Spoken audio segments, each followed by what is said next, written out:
harian, ketika ulangan harian secara online itu rumah saya tuh serasa di-prank sama PLN. Sehari Aku nikah dini aja, hidupku jauh lebih tentram gitu. Aku hanya cukup fokus ini itu, dan ketika aku nikah dengan orang yang lebih tua mungkin.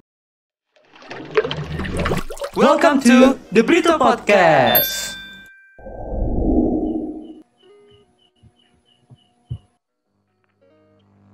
Tes satu.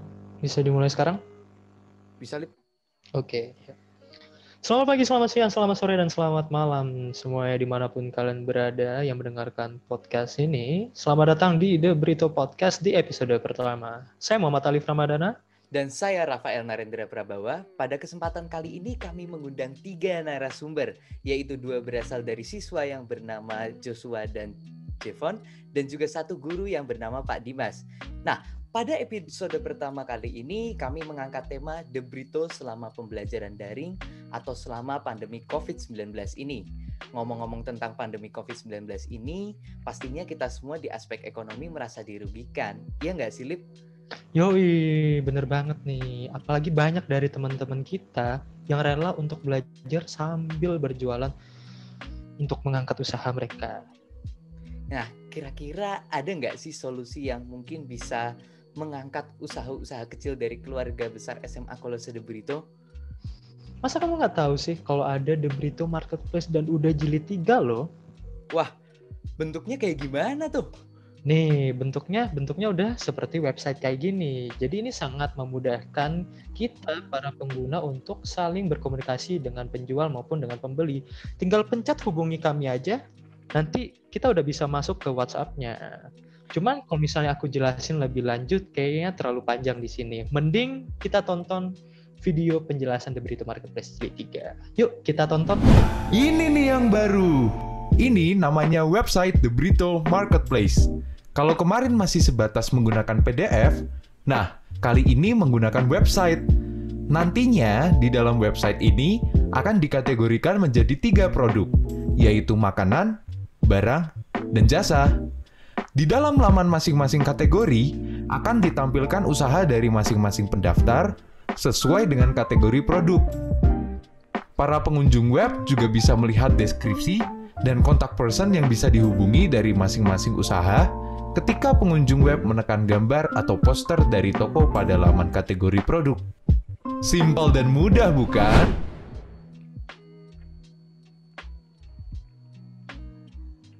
Wah, bagus banget tuh. Simple, mudah, dan juga cepat. Nah, bener banget tuh. Dan itu bisa membantu teman-teman kita yang berusaha sambil belajar di masa pandemi seperti ini. Ngomong-ngomong tentang pandemi, kita semua pasti berdampak ya, terutama di ekonomi dan juga pendidikan. Jadi pendidikan sendiri, kita semua keluarga besar The Brito terpaksa harus mengikuti pembelajaran jarak jauh atau pembelajaran daring. Nah, ini pasti kita semua ngerasakan perubahan. Kalau misalnya aku sendiri, aku tuh ngerasain perubahan yang signifikan, yaitu aku bisa merasakan pembelajaran itu dimanapun dan kapanpun gitu. Ini adalah sebuah perubahan yang tidak aku ekspektasikan selama ini, karena kita dulu saat pembelajaran luring kita semua duduk di kelas di satu tempat, yaitu sekolah.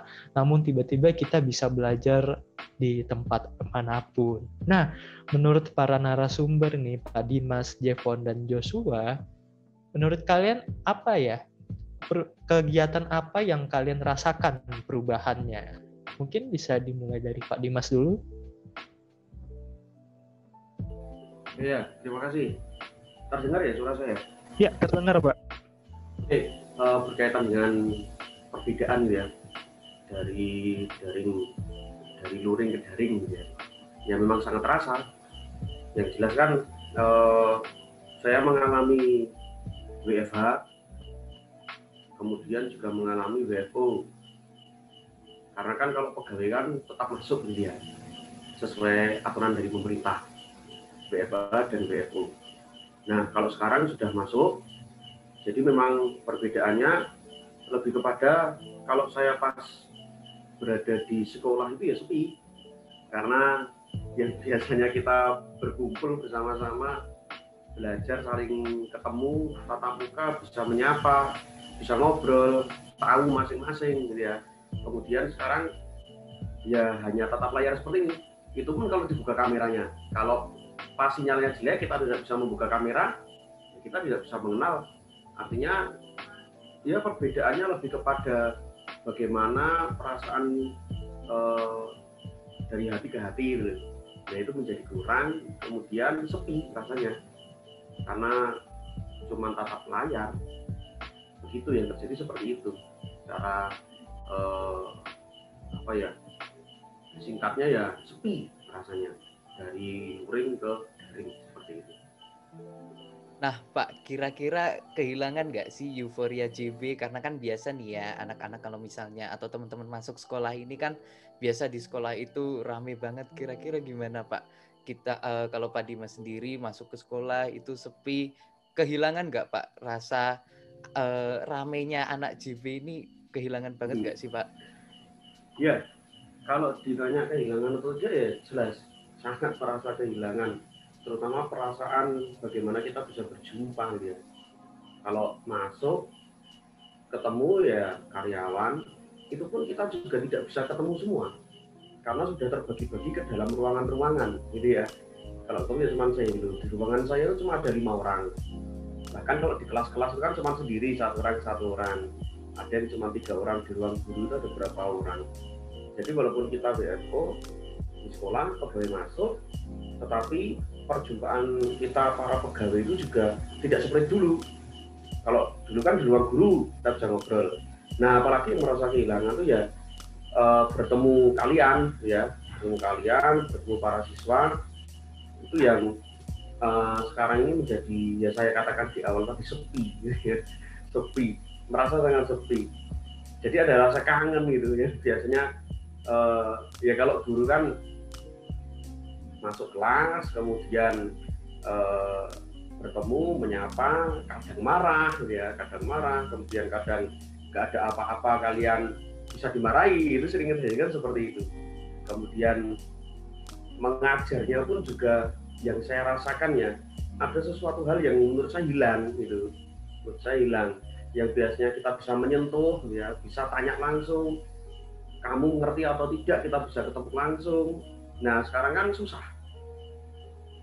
apalagi kalau misalnya belajar kemudian tatap layar ya, ada yang jelas, ada yang paham, tidak tahu ekspresinya. Nah kalau kita di kelas ya itu kita tahu ekspresinya, bisa tanya lebih lanjut nanti. Untuk misalnya siswa yang tidak paham, biasanya juga kalau sore setelah jam pelajaran itu naik ke ruang guru para siswa, tanya lagi, ngobrol dengan guru. Jadi kalau di JB curah personalis gitu ya, curah personalis, kita bisa saling mengenal satu sama lain. Nah di sini ada agak hilang atau agak tidak bisa lebih mendalam dalam mengenal para siswa, walaupun kita usahakan tetap itu berjalan seperti itu. Wah, ini unik sekali perspektif Pak Dimas dari seorang guru.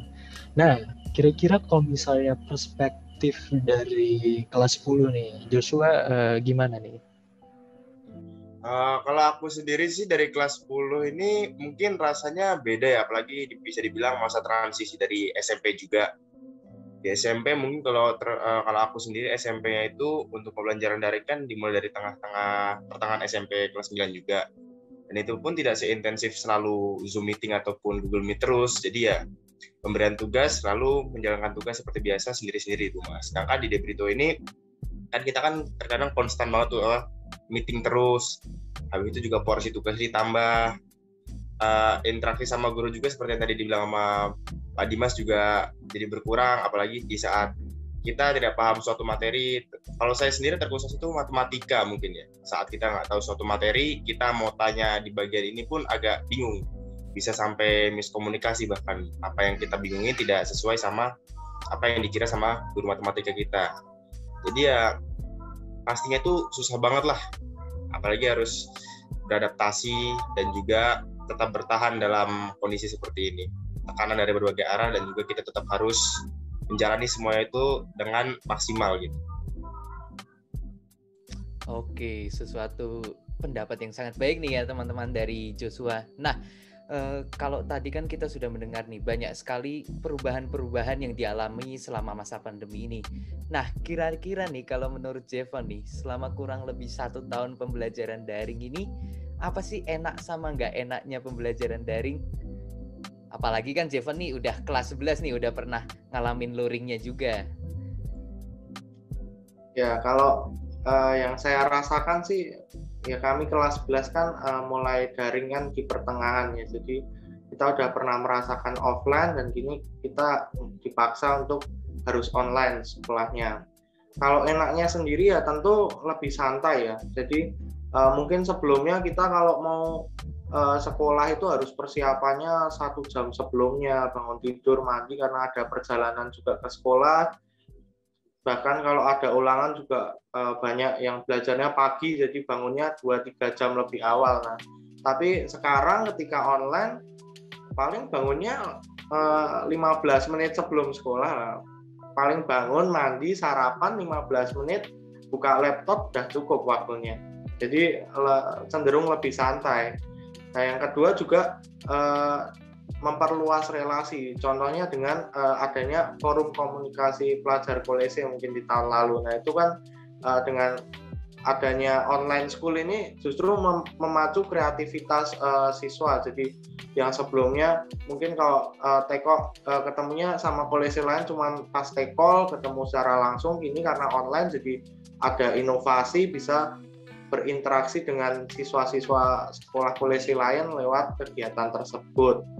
Nah, yang ketiga juga memaksa kita untuk paham teknologi, karena mau nggak mau kan online harus berlangsung, dan beberapa di antara kita ini bahkan mungkin Bapak Ibu guru juga ada yang kurang paham dengan cara kerja teknologi, cara memakai Google Meet, cara pakai Zoom dan lain sebagainya.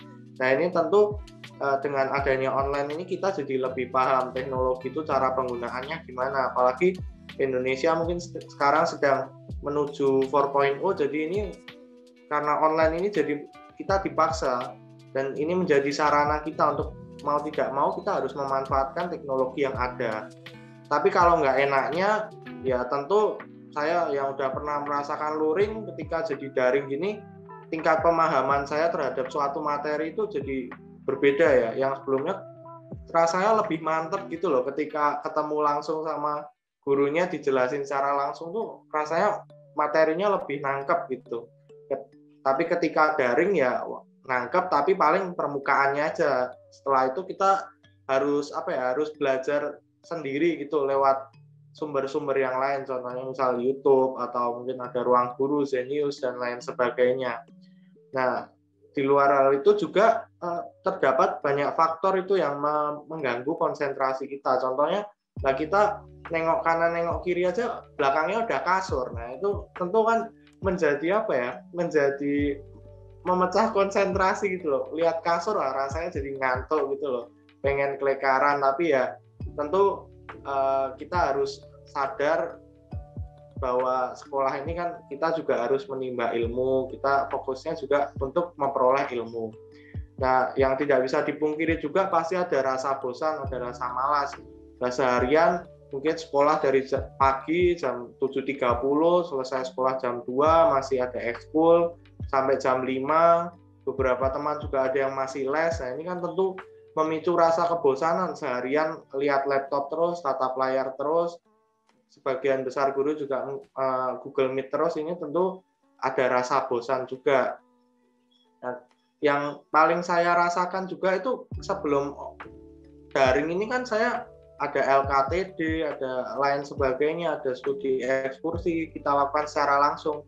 Nah, dengan daring ini, kegiatan formasi-formasi seperti itu, yang mungkin saya harusnya di kelas 11 memperoleh live-in sosial dan lain sebagainya, saya jadi tidak merasakan. Jadi, pengalaman sebagai anak JB-nya itu ada yang kurang gitu loh, ada yang terlewat rasanya.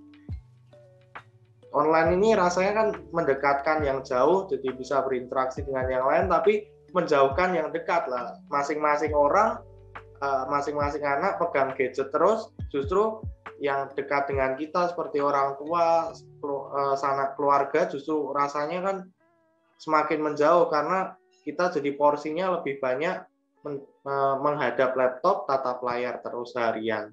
Mungkin dari saya seperti itu ya. Wah, jujur aku iri sih sama Jevon karena dia udah pernah ngerasain luring, bisa ketemu teman-teman, tapi aku belum pernah. Nah, kalau tadi itu pandangan dari siswa, nah kira-kira kalau dari pandangan guru sendiri nih, Pak Dimas, enak sama nggak enaknya pembelajaran daring itu apa sih, Pak? Ya, kalau kita berbicara masalah enak dan tidak enaknya itu ya ada positif negatifnya yang tadi dikatakan oleh Jevon tadi berkaitan dengan pembelajaran daring. Saya mulai dari yang dikatakan Jevon tadi berkaitan dengan pembelajaran daring, tidak enaknya adalah sepi ya, karena kita tidak bisa bertemu satu sama lain. Apalagi sebagai guru sama dengan siswa dia merasa gregetan, merasa susah karena tidak bisa tanya langsung ke guru. Nah, kita juga kadang gregetan, susah juga memikirkan paham tidak ya yang saya ajarkan tadi, karena kita tidak bisa melihat ekspresinya, gitu loh. Itu tidak enaknya. Kadang kalau misalnya di kelas itu kan langsung gitu ya, wah ini kelihatan muka yang paham sama tidak itu kan kelihatan. Nah, kadang kan kalau yang paham lalu saya Pak bisa menjelaskan, yang tidak paham bisa memperhatikan. Jadi itu kelihatan ekspresinya, mimik mukanya. Kita bisa saling satu sama lain itu mengerti, paham, seperti itu. Lalu tidak enaknya lagi, memang di masa daring ini yang dikatakan tadi ya kegiatan formasi tadi ya, Jevon ya. Kegiatan formasi kita itu menjadi hilang, ya bukan hilang, tetapi berbeda. Karena masih ada ya kegiatan formasi tetap dilaksanakan, memang ada sesuatu yang berbeda. Yang biasanya kita di lapangan, ketemu langsung, itu menjadi tidak bisa ketemu langsung, apalagi live in kan tidak ada, karena tidak mungkin dilaksanakan juga, susah.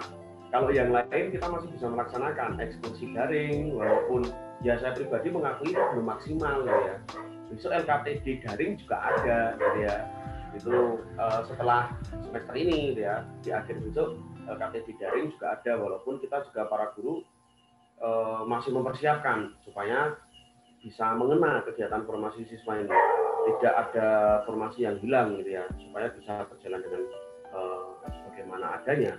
Kemudian kalau kita berbicara positifnya gitu ya, hal enaknya gitu ya, itu lebih kepada kami para guru itu bisa belajar. Tadi yang dikatakan yang awalnya kita gagap gitu ya, terutama ya mohon maaf guru-guru yang sudah sepuh gitu ya, ada beberapa, tidak semua, beberapa yang gagap itu kan bisa belajar gitu ya, mau bertanya kepada kita yang masih muda, dan kita yang masih muda juga bisa memberikan sharing kepada teman-teman guru. Jadi kita semua bisa saling membantu satu sama lain.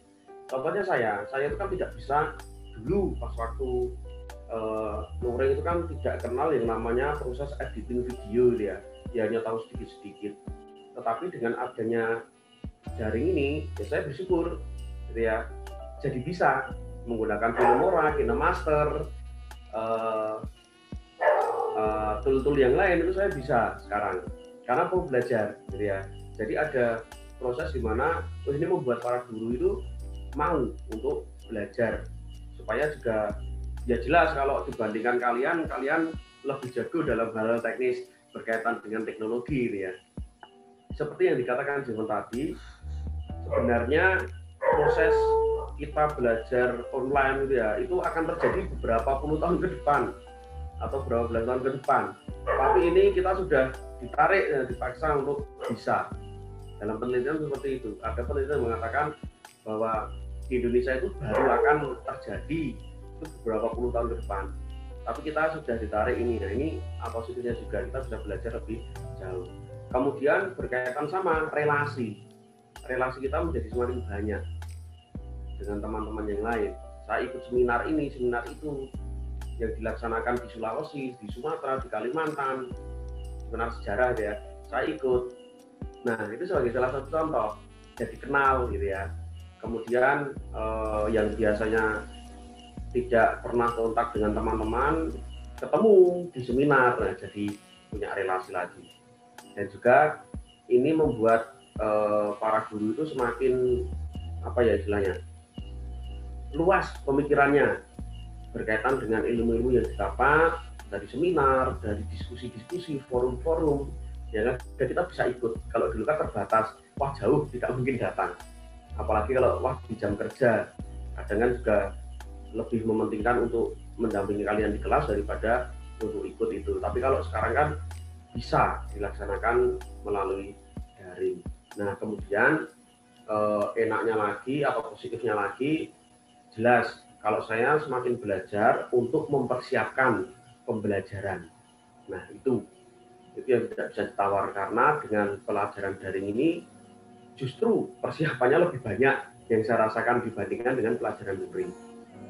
Karena memang memikirkan, ya benar-benar memikirkan apa yang saya berikan ketika daring ini bisa nggak ya mengena ke para siswa, cocok enggak gitu ya. Kalau di kelas kita bisa improve. Jujur para guru di kelas improve. Siap memang siap, ada dipersiapkan. Tetapi sampai di kelas kita bisa improve dengan sangat mudah. Gitu ya. Karena situasi gitu ya. Kita melihat satu sama lain. Misalnya ada yang tidur, nah kita tegur. Ada yang ngopo mainan HP misalnya, kita bisa tegur. Nah ini jadi bahan juga untuk penanaman nilai-nilai, untuk menggali kembali karakter-karakter yang dimiliki kalau di kelas. Nah, kalau sekarang ya itu salah satu tidak enaknya juga gitu ya, kita semakin sempit ruang geraknya, tidak bisa improve gitu. Naren dan Alif. Iya, nah ini unik sekali. Aku jadi punya pengalaman dulu pas awal pembelajaran daring itu.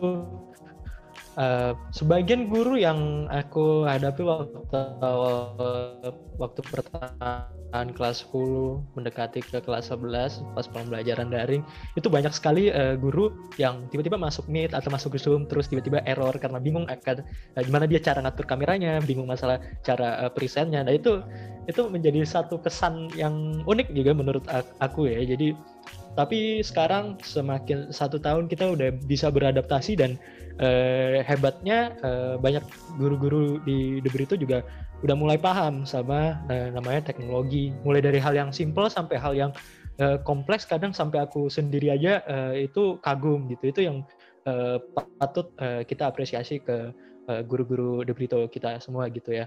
Nah, setelah kita melewati proses pembelajaran daring dan pembelajaran luring, menurut kalian para narasumber, mana sih pembelajaran yang sebenarnya efektif? Caranya tuh seperti apa? Terus kalau misalnya nih, ketika sudah tidak ada pandemi dan kita semua diberikan opsi nih, apakah kalian lebih ingin untuk belajar atau mengajar secara luring atau secara daring gitu? Mungkin bisa dimulai dari Pak Dimas, perspektif dari guru dulu. Ya, terima kasih. Ini berkaitan dengan luring atau daring itu ya. Ya, kalau kita berbicara luring atau daring, saya pribadi masih merasakan saya memilih untuk ketemu langsung gitu ya, luring daripada daring, karena memang yang saya rasakan kalau kita luring itu lebih mengena, terutama kita gampangnya bisa menyentuh gitu, bisa menyentuh, tahu gitu, bisa pegang, paling tidak seperti itu ekspresi masing-masing. Jadi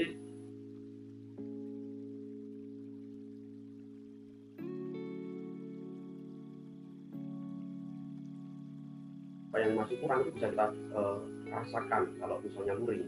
Nah kalau daring ya kita sekedar tatap layar, tapi memang sekarang pandai-pandainya strategi guru ya dalam memberikan materi pembelajaran dan juga penanaman nilai-nilai karakter, walaupun ini daring, supaya tetap mengena.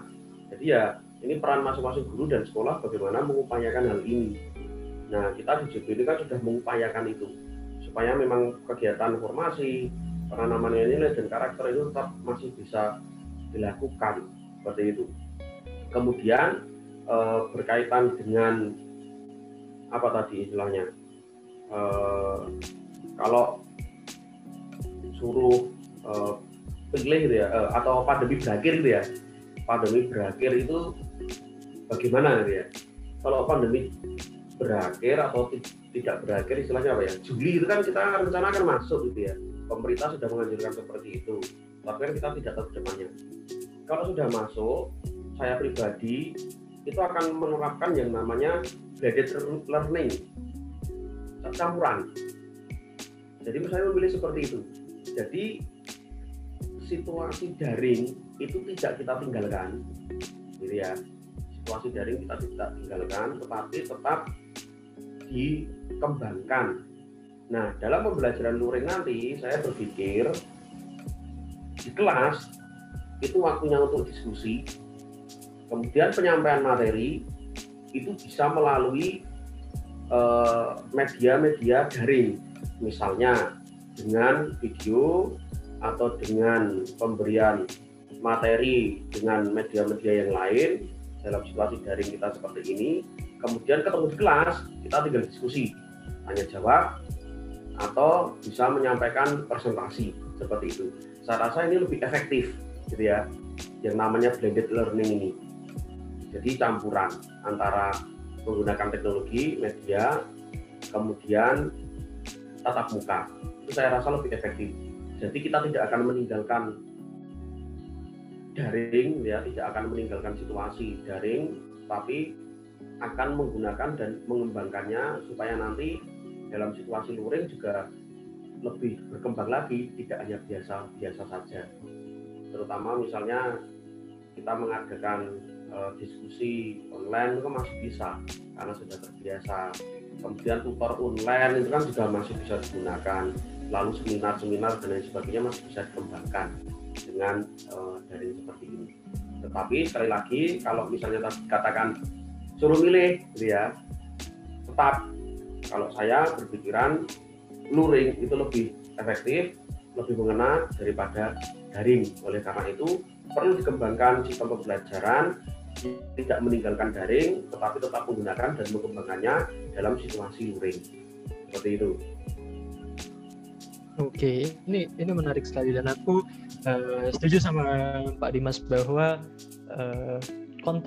fisik kontak, cara kita berkomunikasi itu memang lebih kena saat berkomunikasi secara langsung, dan sistemnya menurut aku adalah sistem yang bagus dan perlu dikembangkan adalah sistem yang pembelajaran daring seperti ini. Kita semua bisa pakai device, HP. Jadi ketika kita mungkin guru-guru ingin kasih materi pembelajaran, tidak harus memberikan kertas lagi, tidak harus capek-capek kita ngeprint, harus kita siapkan secara repot. Dan menurut saya itu juga sangat menjaga lingkungan juga ya, untuk tidak menggunakan kertas secara berlebihan. Kita bisa menggunakan handphone seperti ini dengan modal membawa handphone dan membawa charger atau power bank ke sekolah, itu menurut saya udah sangat cukup sekali gitu. Itu yang perspektif yang sangat bagus. Nah, menurut Joshua sendiri, apa yang menurut Joshua itu apa sih yang pembelajaran itu yang efektif menurut Joshua? Apakah pembelajaran daring ataukah pembelajaran luring? Kalau misalnya dikasih pilihan yang sama, pembelajaran luring dan daring, mau pilih yang mana? Gitu. Oke, terima kasih. Kalau aku sendiri ya, di kelas 10 ini kan baru merasakan daring ya, belum bisa meraba kalau luring itu seperti apa perbedaannya secara signifikan, dan interaksi apa saja yang bisa dilakukan secara pasti saat luring tapi tidak bisa dilakukan secara daring. Kalau dari daring sendiri kan mungkin kita cuma bisa berinteraksi secara online ya, dari Zoom meeting, dan kalau kita mau ketemu orang pun pastinya sulit, apalagi kalau masa pandemi gini kan kita juga harus hati-hati sama siapapun meskipun itu orang dekat-dekat kita. Jadi segalanya itu terbatas gitu. Susah, kita mau ngapain aja susah, mau ngapain aja repot. Belum lagi ditambah penggunaan kuota, pengeluaran lainnya, pendapatan dari keluarga ataupun misalnya kita memiliki usaha sendiri pun menurun dikarenakan pandemi seperti ini, jadi segalanya itu sulit. Sedangkan kalau dari yang kita lihat, kalau luring itu kan lebih enak ya, kita ke sekolah, kalau untuk kuota sendiri kita bisa menggunakan porsi yang biasa kita gunakan sebelum pandemi ini terjadi, jadi mungkin tidak ada kendala apa-apa. Paling kita membutuhkan berapa sih kalau anak-anak seperti kita ini membutuhkan kuota per bulannya Lalu kalau luring sendiri kan kita pastinya bisa mengenal satu sama lain secara fisik, mungkin tadi kata Pak Dimas ya, kita bisa meraba, kita bisa berkenalan lebih dekat, kita bisa mungkin kalau mungkin orang-orang yang kayak aku nih bukan penduduk Jogja, baru ke Jogja gitu kan, pastinya kan juga maulah muter-muter dikit gitu mengetahui Jogja, walaupun kalau aku sendiri dulu SD di Jogja, tapi kan pengenlah mengenang sekali lagi tuh di Jogja tuh gimana, apa aja yang udah berubah, apalagi ngajak ke teman-teman yang selama daring ini baru kenal secara virtual, kita kenalin lah kalau dulu tuh di sini tuh staffku tuh ada apa, dikenalin sama orang-orang yang belum pernah ke Jogja sama sekali.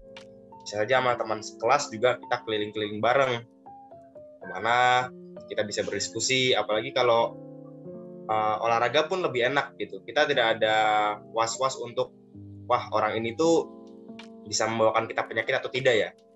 Apalagi kan kalau olahraga menggunakan masker tuh agak susah ya. Apalagi kalau kita tuh olahraga yang berintensitas tinggi, susah bernafas mungkin, atau mungkin bikin kita nggak nyaman. Misalnya kita luring dengan tidak ada yang pandemi seperti ini kan, kita kan olahraga lebih tenang. Apa aja bisa dilakukan. Kita mengajak berapa orang pun, kalau main basket 5-5 pun jadi, main futsal, main bola pun rame-rame pun tidak ada masalah gitu. Sedangkan kalau daring ini mau ketemu aja udah susah, gimana kalau misalnya kita udah ketemu, mengatur jadwal satu sama lain sama mengatur seberapa banyak orang yang akan kita main bersama. Kalau menurut aku nih yang belum pernah merasakan luring sama sekali sih, tetap pengen luring sih, menurut yang paling efektif. Apalagi kalau soal pelajaran akademik, kita pemahamannya pastinya lebih masuk lah kalau luring itu. Apalagi bisa konsultasi secara langsung. Misalnya pulang sekolah, minta waktu ke Bapak Ibu Guru, misalnya ada waktu lebih, minta konsul ke materi A atau materi B di salah satu subjek yang belum kita ketahui atau kita bingung. Kalau di luring ini, kalau di daring ini, agak lebih sulit mencari waktu, apalagi melihat adanya masalah-masalah di luar seperti jaringan ataupun urusan-urusan lain yang harus dilakukan. Jadi menurutku sih tetap pilihannya sih luring ya, walaupun sekarang masih belum bisa dilakukan dengan maksimal, dengan benar-benar kembali ke tahun 2018, tahun 2019 sebelum pandemi ini terjadi. Nggak bisa langsung juga kan kita, misalnya kita ntar luring dibilang kalau kita semua udah divaksin juga, kita pun nggak bisa langsung kayak biasa tanpa masker jalan-jalan keliling suka-suka pun masih belum bisa, masih tetap harus melakukan protokol kesehatan meskipun sudah divaksin ataupun sudah membaik. Jadi menurutku sih penasaran sama rasanya luring.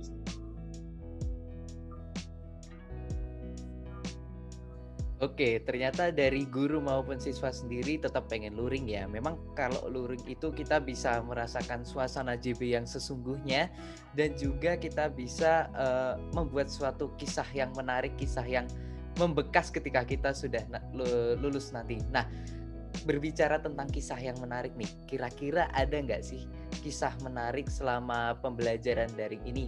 Misalnya nih ya, karena diwajibkan meet, tapi dalam kondisi itu wifi di rumah lagi mati, jadinya kita harus jalan kaki untuk beli kuota sambil meet. Nah, kira-kira ada nggak sih kisah-kisah menarik di belakang layar? Mungkin Jevon dulu deh, boleh.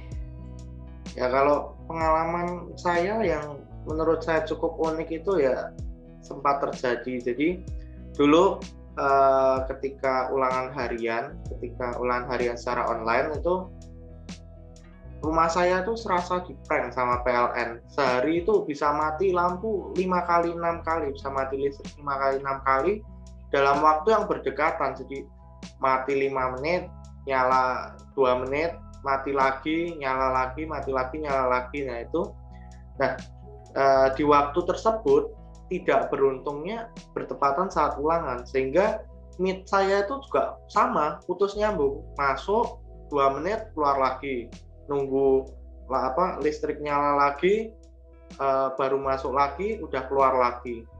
Nah akhirnya apa? Akhirnya ketika pertama saya masuk meet, ulangannya kan kebetulan didikte. Ketika pertama masuk meet, soal nomor 1, terus baru mengerjakan, tiba-tiba keluar sendiri, masuk lagi udah soal nomor 3, keluar lagi, masuk lagi udah soal nomor 5, udah soal terakhir. Nah itu kan saya jadi ketinggalan mengerjakan gitu loh. Nah, menurut saya ini juga bagian dari kendala sekolah daring ya. Jadi di mana internet sinyal ini menjadi salah satu penunjang utama dalam proses sekolah daring ini. Untungnya gurunya ya memberi pengertian, jadi saya ngomong, wah ini tadi mati listrik Bu, maaf. Nah, gurunya memberi pengertian, dia mau ulangi soalnya dan saya mengumpulkan terlambat, nggak apa-apa katanya. Jadi ya ini merupakan salah satu kekurangan tapi juga sekaligus pengalaman yang unik menurut saya. Di prank PLN ini menurut saya ya unik sekali. Begitu.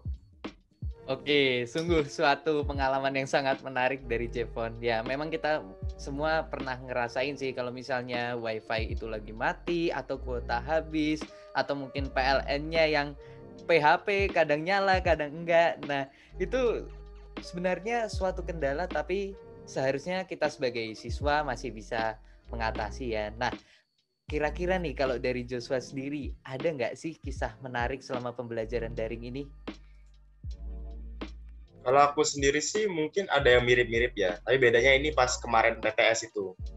Jadi hari keberapa itu lagi PTS, jaringannya pasti lancar saja tuh, lancar, nggak ada masalah, kerjain PTS dengan serius, ingat-ingat apa yang dibelajarin, udah sampai ke hampir jamnya selesai. Aku pengen ngumpulin dikarenakan ya udah mepet juga kan. Pas udah ngumpulin tiba-tiba masalah koneksi, nge-lag kan, apalagi bentuknya kan lagi form tuh, bentuknya pengerjaannya form. Delay saat di pengumpulan, aku coba dengan cara merefresh. Saat di-refresh ternyata reset semua jawabannya. Dan itu pun nggak ada yang ku-save jawabannya di notes ataupun di mana. Jadi langsung deh hubungin ke gurunya kan, Pak, ini Pak, saya ada kabar Pak kalau saya sudah selesai, tapi saya tiba-tiba koneksi tidak stabil dan saat saya riset, jawaban saya hilang semua. Tanya lagi kan, kamu nggak nyimpan jawabannya? Wah, tidak Pak. Sedangkan waktunya sisa 5 menit lagi. Tapi soal yang harus dikerjakan tuh banyak, apalagi esai bukan pilihan ganda. Bingung juga harus gimana. Untungnya pun dikasih dispensasi waktu lah, dikumpulkan terlambat tidak masalah. Diingat-ingat lagi dan akhirnya ya puji Tuhan bisa lewat gitu. Walaupun itu bikin jantung mau copot sih. Ya mungkin itu sih salah satu pengalaman saya sendiri. Wah, pasti itu nyesek banget sih tengah-tengah PTS, masalah jaringan, ketika merefresh jawaban hilang semua, apalagi kita nggak nyimpen jawabannya gitu kan. Nah, sebenarnya dari pengalamannya Joshua ini juga menjadi suatu reminder buat kita kalau misalnya pas pembelajaran daring ada kendala, sebaiknya langsung dibicarakan kepada guru, jangan memanfaatkan kendala itu sebagai kesempatan kita untuk bolos pelajaran atau nyikip pelajaran nih. Nah, kalau dari Pak Dimas sendiri nih, ada nggak sih kisah menarik di belakang layar pembelajaran? Ya, oke. Berkaitan dengan semasa pembelajaran daring yang kisah menarik. Kalau berbicara masalah jaringan internet, karena saya di sekolah itu lancar ya. Saya di lab komputer pakai kabel, jadi tidak terlalu bermasalah untuk jaringan internet. Nah, kalau di rumah memang kadang-kadang mengalami hal yang seperti diceritakan tadi. Ini tadi pun sempat lost internet saya, karena saya juga pakai kuota, tidak pakai jaringan merek tertentu, tidak. Jadi saya pakai kuota karena memang ya adanya kuota. Kadang memang seperti itu kalau di rumah. Itu memang menjadikan masalah tersendiri ya. Itu menarik juga, unik. Kalau misalnya kita menjelaskan tiba-tiba lost, kalau misalnya kita buka PowerPoint share gitu ya, kalau pakai Google Meet atau Zoom, itu kan kita kadang tidak bisa melihat. Tiba-tiba keluar, kita kadang tidak tahu kalau guru pas menjelaskan. Nah, pernah kan seperti itu pas di rumah, tiba-tiba saya keluar tidak tahu, siswa ngechat saya, Pak keluar lah, dari tadi ngomong berarti tidak terdengar sama sekali karena keluar sendiri ya. Kalau kita kan ketutup itu ya, kalau share screen kan kita ketutup PowerPoint-nya, jadi kita tidak bisa melihat seperti itu. Itu yang menarik. Nah, kalau di sekolah saya lancar. Lalu yang kedua, nah dengan daring ini saya terutama para guru juga itu belajar untuk percaya dan sabar gitu ya, percaya dan sabar. terutama ya kami paham ada beberapa siswa yang memang terkendala internet gitu ya. Terkendala internet dan kita harus percaya dan sabar. Ini kok tidak mau ditampilkan, ini kok ngomongnya tidak lancar, rasanya gregetan gitu ya. Ini beneran atau tidak? Ini mencobanya atau tidak? Coba-coba atau tidak? Di sisi lain kita memang harus ya gimana ya, mau percaya atau tidak, seperti yang kamu ceritakan tadi ya. Di saat ujian atau ulangan atau tugas sudah selesai tetapi tiba-tiba restart hilang. Nah, kadang para guru atau saya sendiri beneran atau tidak ya ini ya? Jangan-jangan ini hanya akal-akalan saja. Nah, kadang kami harus berpikir apakah siswa A, siswa B benar atau tidak ini. Kalau tidak, ini gimana? Kasihan teman yang lain yang sudah mengerjakan tepat waktu. Nah, kadang kami harus berpikir seperti itu. Lalu misalnya ada izin, nah saya kan pembantu frater ya, membantu frater di presensi. Setiap hari yang mereka presensi itu kan saya. Jadi saya tahu tidak masuk ini karena apa, kemudian terlambat. Kadang-kadang saya pas mereka pun juga, apa benar ini terlambat? Masa alasannya karena jaringan error, listrik mati. Nah, kadang-kadang saya juga berpikir, benar atau tidak ya? Nah, di sini kami para guru termasuk saya juga belajar untuk ya percaya dengan kalian para siswa yang mengatakan alasan ini, alasan itu. Ya, kami percaya, kemudian juga belajar sabar. Kalau memang ya salah satu kendala dalam pembelajaran daring ini adalah jaringan internet gitu ya. Kadang kuota yang terbatas, kemudian memang pas jaringannya error, tidak lancar, PLN-nya katanya PHP tadi, prank tadi. Ya memang kita harus belajar sabar dan mengerti situasi semacam ini. Asal kepercayaan yang diberikan oleh para guru ini ya benar-benar dilaksanakan dengan baik, jangan sampai berbohong atau menggunakan kesempatan yang dikatakan Arindra tadi. Nah, makanya dalam pembelajaran daring ini, karena kita sudah berlangsung hampir 1 tahun ya, buatlah backup. Nah, itu yang penting. Buatlah backup, terutama kalau kalian mengerjakan soal uraian. Itu, terutama kalau mengerjakan soal uraian. Kalau kalian ada backupnya pas ke restart, atau misalnya jaringannya error, tidak bisa submit, nah langsung menghubungi guru, kirim saja email atau lewat WA, beres. Seperti itu. Daripada nanti berdebat dengan guru, kadang guru kan juga tidak percaya gitu ya. Bukannya tidak percaya sih, mencari tahu dulu kronologinya seperti apa. Kan tidak langsung percaya karena kita tidak bisa bertemu gitu ya, tidak bisa melihat ekspresi wajah gitu. Karena kan itu harus diketahui ekspresimu seperti apa, bohong atau tidak. Nah, makanya buatlah backup supaya untuk memperlancar kalau terjadi hal-hal yang tidak diinginkan. Restart tadi yang dikatakan siswa tadi. Ini menjadi ya pembelajaran bagi kita gitu ya, supaya ya katakan sedia payung sebelum hujan seperti itu. Begitu, Indra dan Alin. Iya, ini unik juga ya. Yang penting adalah murid juga bisa memegang kepercayaan dari guru-guru, karena di masa pandemi pembelajaran daring ini yang paling susah dan paling menantang menurut saya adalah kepercayaan tersebut, dan ini harus bisa kita manfaatkan dengan baik, jangan sampai ada yang main-main gitu ya. Nah, ngomong-ngomong tentang keunikan, cuma ini ada keunikan kadang fenomena yang uniknya ini terlalu berlebihan gitu ya. Jadi karena orang kebanyakan teman-teman kita, bukan teman yang saudara-saudara kita di Indonesia dari Sabang sampai Merauke, ada yang merasa lelah akan namanya pembelajaran daring, pembelajaran jarak jauh ini. Ada yang merasa lelah karena stres banyaknya, karena sebagian besar sekolah di Indonesia memberikan tugas daripada memberikan dinamika pembelajaran seperti Google Meet, Zoom gitu, karena keterbatasan kuota akhirnya memberikan tugas yang menumpuk dan banyak. Akhirnya kebanyakan murid itu stres. Ada yang juga perjuangannya juga sangat tinggi untuk misalnya untuk mendapatkan kuota, untuk mendapatkan jaringan itu susah gitu dari teman-teman kita yang ada di satu Indonesia ini. Nah, saking lelahnya mereka itu ada yang rela atau nekat, mending aku nikah dini aja, hidupku jauh lebih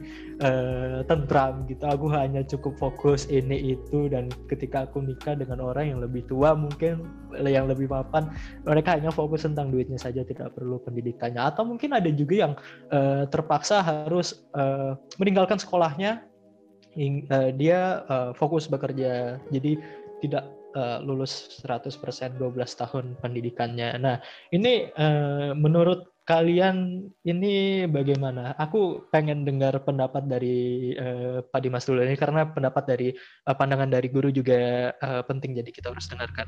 Ya, silakan Pak Dimas. Ya, terima kasih. Nah, ini tadi sempat lost lagi internet saya, tapi tertangkap juga cuma sebentar. Nah, berkaitan dengan fenomena yang terjadi ya di Indonesia, ini kan banyak, kemudian para siswa itu memilih untuk ya melakukan hal-hal yang tidak biasanya itu ya, dikatakan bekerja mungkin, kemudian menikah dini tadi dikatakan, tapi saya belum pernah dengar beritanya sih itu. Tapi kalau bekerja ya, kemudian ya perjuangan dari berbagai daerah. Nah, saya punya cerita seperti ini. Beberapa waktu yang lalu, saya kan ada pelatihan pembuatan video pembelajaran guru sejarah gitu ya, di Bali Teknologi. Kita online, bukan online, tapi luring ketemu dengan kuota yang terbatas. Nah, saya kan ketemu dari guru dari berbagai daerah gitu ya di Jakarta. Nah, cerita-cerita dari teman-teman guru di Gunung Kidul terutama, itu kan ada yang dari pelosok gitu ya, untuk sinyal pun susah. Nah, kita beruntung di JP ini guru-gurunya berada di sekolah, lancar sinyalnya. Tapi memang teman-teman di daerah lain tuh, di Kalimantan, di Sulawesi, itu kadang memang susah. Nah, ini di Gunung Kidul, masih di Jogja gitu ya, masih di Jogja. Gunung Kidul itu di IE ya, bukan daerah lain, masih di Jogja. Itu juga mengalami hal seperti itu. Mereka menceritakan, susah Pak, saya mau mengajari siswa-siswa, mau meet, mau zoom itu susah. Jadi yang banyak dilakukan yaitu kasih tugas. Itu pun juga sudah membuat materi pembelajaran, kemudian para siswa yang ada di sana itu bukan tidak mau ya, mungkin kesulitan, karena teknologi juga susah di sana itu ya, kesulitan untuk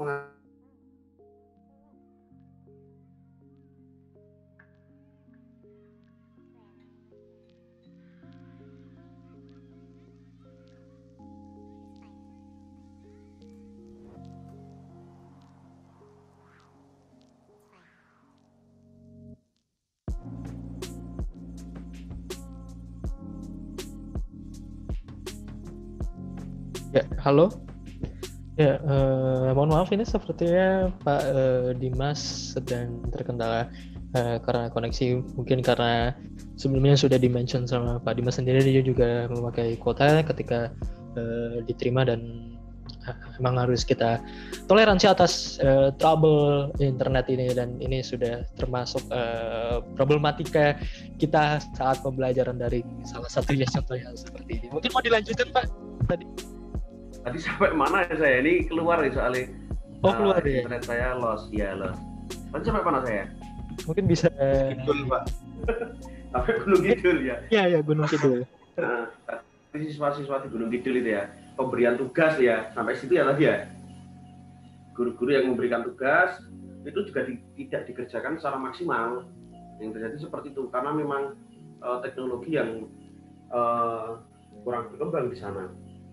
Lalu memang betul yang dikatakan tadi, siswa-siswa di sana itu mending memilih untuk mencari penghasilan, bekerja daripada belajar. Itu yang terjadi seperti itu. Nah, guru-guru di sana sampai menelpon, kok tidak masuk kenapa? Kok tidak masuk kenapa? Loh, kok tidak mengerjakan tugas kenapa? Ada yang jujur, saya bekerja Pak.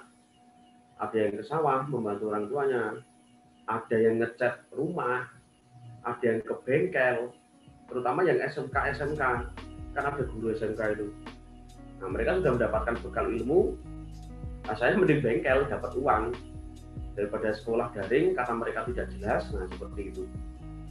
Itu yang terjadi di beberapa sekolah. Makanya tanggapan saya berkaitan dengan hal ini, memang situasi daring ini menyusahkan beberapa daerah-daerah, terutama daerah-daerah yang memang teknologi itu kurang akrab. Tetapi belajar daring di sini juga membuat kita juga semakin belajar untuk mengenal teknologi, ya, belajar untuk mengenal teknologi dan mengatur strategi serta cara bagaimana supaya mengajar daring ini tidak kehilangan makna, ya, tidak kehilangan makna. Jadi masih tetap harus sama dengan pelajaran luring, makna tetap tertangkap dengan baik. Nah, saya prihatin juga untuk beberapa daerah yang memang kesulitan berkaitan dengan teknologi. Tidak usah jauh-jauh ke daerah Kalimantan, Sulawesi yang ada beberapa cerita kesulitan, ya ini di Yogyakarta sendiri, di Gunung Kidul itu juga ada beberapa yang daerahnya kesulitan. Guru-guru pun juga bingung ini mengajarnya bagaimana, karena memang ya para siswanya juga susah untuk mengakses hal ini. Begitu, terima kasih. Ya ini unik juga ya.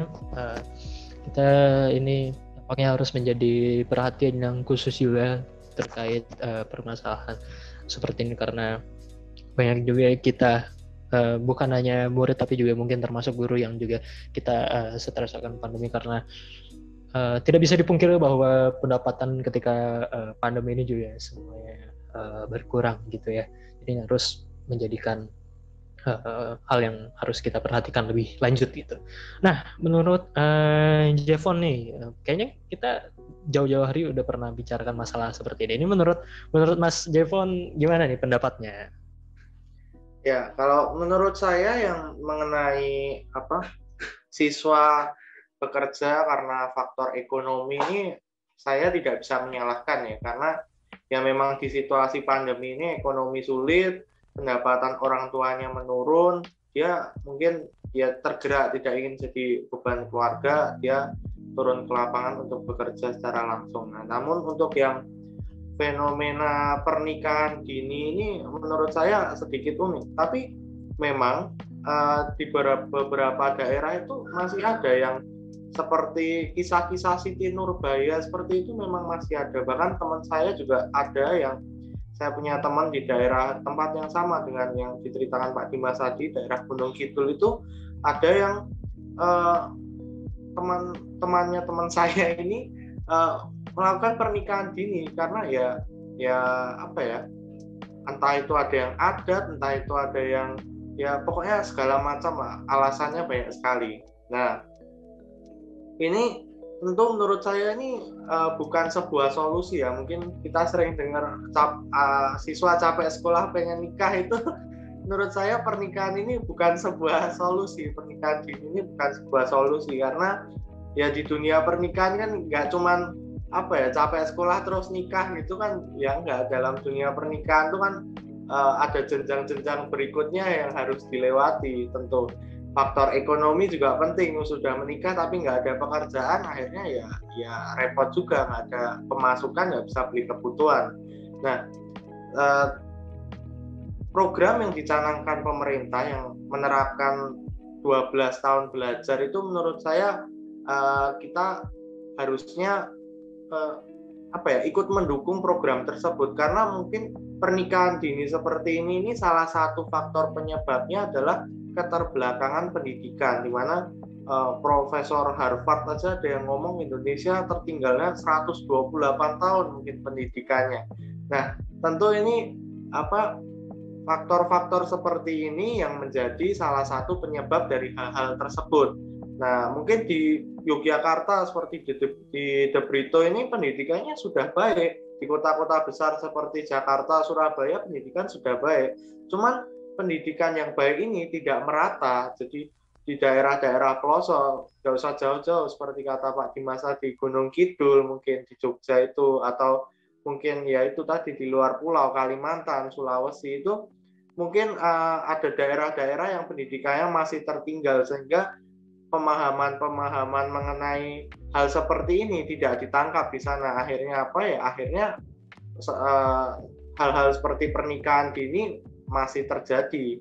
Nah, mungkin Presiden Jokowi kemarin kan sudah mengesahkan ya usia menikah minimal 19 tahun, tapi nyatanya ya di beberapa daerah ada yang tetap ada yang masih muda, masih remaja, 15-14 tahun sudah menikah. Alasannya ya menikah siri, menikah apalah macam-macam ya. Nah ini menurut saya hal-hal seperti ini nih harus dicegah.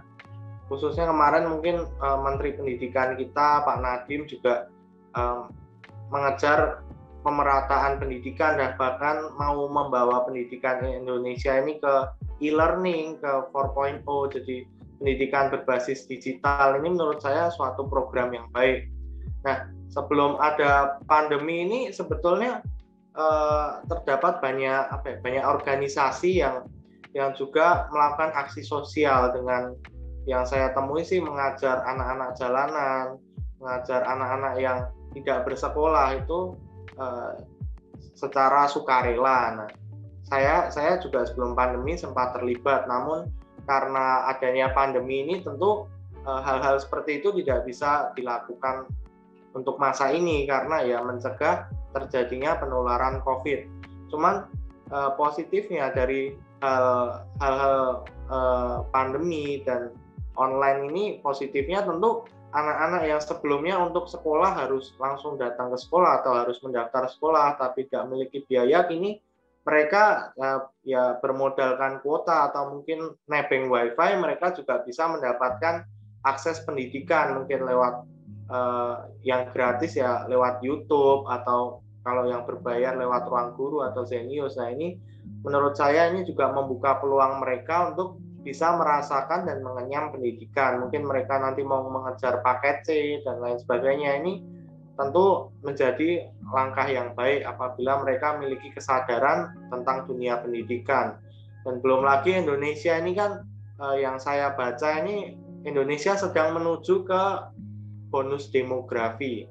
Nah seharusnya bonus demografi ini mampu dimanfaatkan oleh Indonesia dengan apa ya? Tentunya remaja-remaja yang mendominasi bangsa ini saat ini populasinya itu harus ditanamkan untuk mau belajar, untuk peduli pendidikan sehingga mereka ketika nanti dewasa menjadi bagian dari ada yang di pemerintahan mungkin, ada yang di militer, tentara, polisi dan lain sebagainya, mereka ini mampu menjalankan tugasnya, mampu menciptakan inovasi dengan kreativitas mereka. Contohnya seperti mungkin negara Korea Selatan itu dengan bonus demografinya mereka mampu mengolahnya dan mempersiapkannya sehingga mereka bisa menjadi negara maju. Indonesia kan juga sama halnya, jadi mungkin pernah mendengar ketika suatu bangsa sudah 100 tahun merdeka, biasanya bangsa ini dapat levelnya naik menjadi semakin lebih maju. Nah ini yang kita harapkan ya. 1945 mungkin 2045 Indonesia bisa menjadi negara maju, tentu ya hal tersebut kita sama-sama harapkan sih terjadi. Mungkin dari saya seperti itu. Ini pendapat yang menarik sekali ya teman-teman. Nah sebelum kita lempar pertanyaan sama ke Joshua, aku juga pengen berpendapat apalagi yang pernikahan dini. Ini menurut saya hal yang harus diperhatikan lebih lanjut ya. Karena pernikahan dini ini justru adalah hal yang negatif dan tidak memberikan solusi apa-apa menurut saya.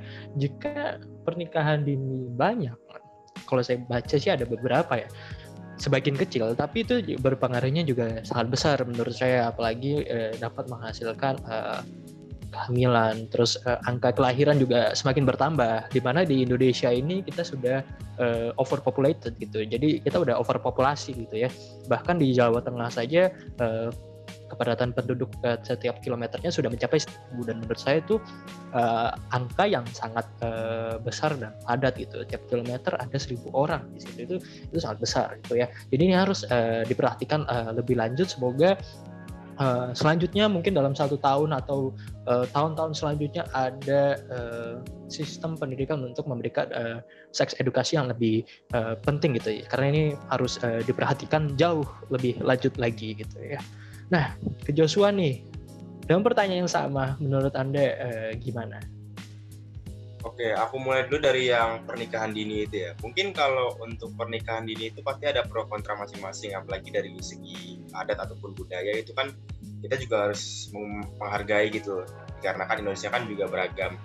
Namun kalau dikarenakan pernikahan dini yang karena capek sekolah ataupun stres dikarenakan banyaknya kewajiban yang harus mereka lakukan, menurut saya itu bukan suatu pilihan yang bijak, dikarenakan pun setelah melakukan pernikahan dini itu mungkin masih banyak yang belum memikirkan tanggung jawab yang akan mereka dapat setelah mereka memutuskan hal tersebut, di mana mereka seperti yang dibilang oleh Jevon harus mencari mencari hal-hal finansial ataupun menghidupi keluarga mereka nantinya. Belum lagi jika ada yang tadi dibilang mengakibatkan kehamilan, di mana kalau misalnya bertambah anggota keluarga mereka kan pastinya kebutuhan yang harus mereka penuhi kan semakin banyak, di mana kondisi mereka saat ini pun belum memungkinkan untuk bekerja, di mana pengetahuan mereka pun mungkin masih kurang. Apalagi keputusan yang mungkin menurut saya ini sangat tidak terpuji itu untuk mengaborsi janin yang sudah terbentuk, karena kan kurangnya sex education itu. Sehingga menurut saya pernikahan dini untuk ya hal di luar adat itu merupakan sesuatu yang kurang tepat sih untuk dijadikan pilihan sebagai pelarian. Lalu untuk yang kedua yang akan saya bahas yaitu kalau banyak orang di Indonesia ini mengalami stres ataupun depresi terhadap sekolah daring ini dikarenakan banyak tugas.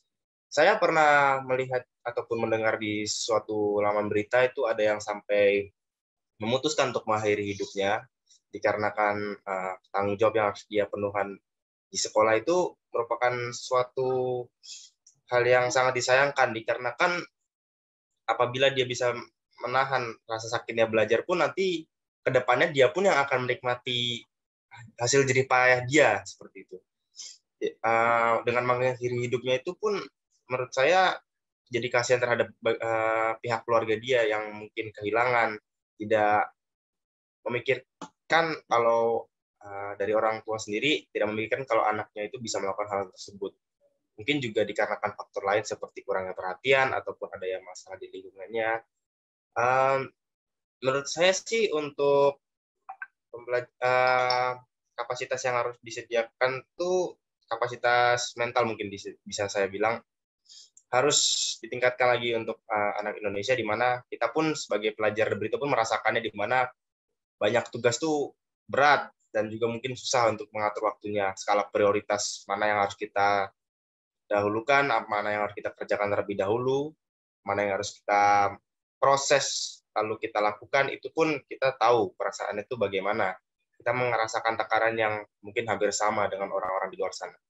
Jadi ya menurut saya sih kita di Indonesia ini harus saling menguatkan, di mana seperti pertemuan-pertemuan virtual seperti ini, saat daring seperti ini pun bisa sangat membantu, di mana kita bisa menyebarkan positive vibes ataupun pikiran-pikiran positif yang bisa menguatkan orang-orang di luar sana, terutama pelajar-pelajar Indonesia yang mungkin sudah mulai menyerah dengan pelajaran-pelajaran daring yang benar-benar masuk secara terus-menerus. Mereka lelah dengan pembelajaran daring ini. Namun, ya kita tidak bisa memiliki banyak pilihan dikarenakan keadaan kita saat ini, pandemi, dan kita tidak terlalu memiliki banyak pilihan untuk melanjutkan pendidikan, di mana kita tetap harus melakukan pendidikan secara daring untuk saat ini. Ya, harapan kita bersama pastinya ingin pembelajaran di Indonesia ini lebih maju lagi, seperti yang tadi dikatakan Jevon, dan juga mungkin bisa secepatnya luring, kalau kata-kata yang saya biasa dengar di berita ya, supaya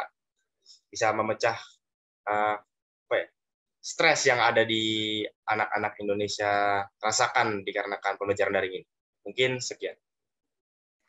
Nah, benar-benar pembahasan yang menarik nih selama kita berbicara satu sama lain. Benar gak sih, Lip? Apalagi kalau misalnya kita jabarin lebih lanjut gitu.